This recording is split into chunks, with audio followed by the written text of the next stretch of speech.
hindi masyadong maganda yung pagka-varnish ko kasi inabutan ako ng ambon nung nilalagay ko yung varnish sa likod ng bao.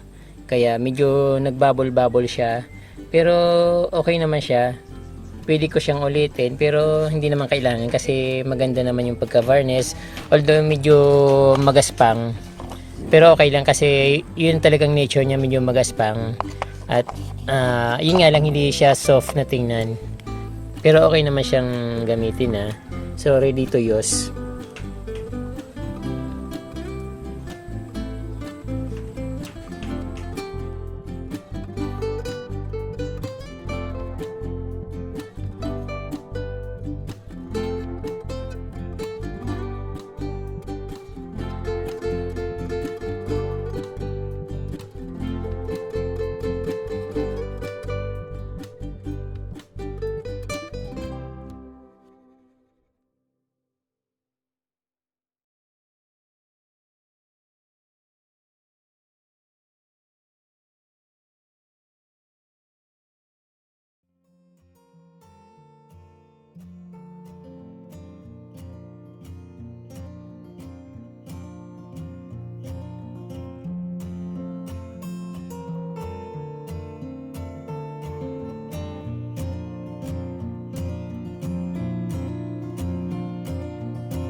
Kain tayo.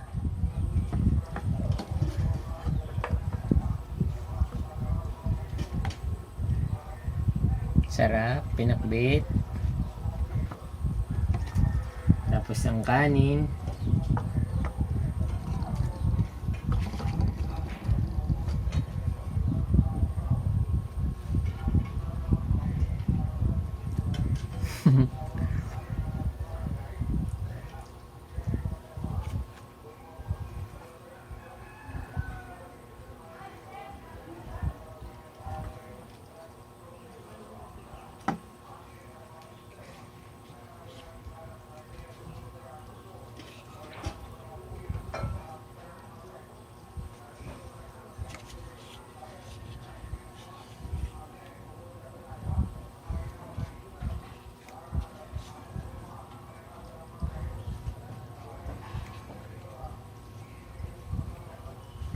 Ang hirap naman.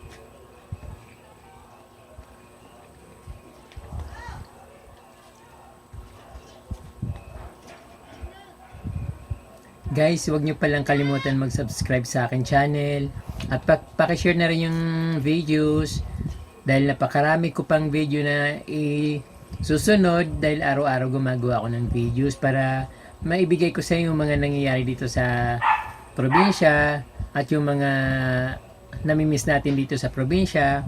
Baka mayroon din kayong makuhang aral sa mga ginagawa ko. Kung meron kayong mungkahe, i-comment lang po sa baba at i-share yung video para mapanood din ng iba.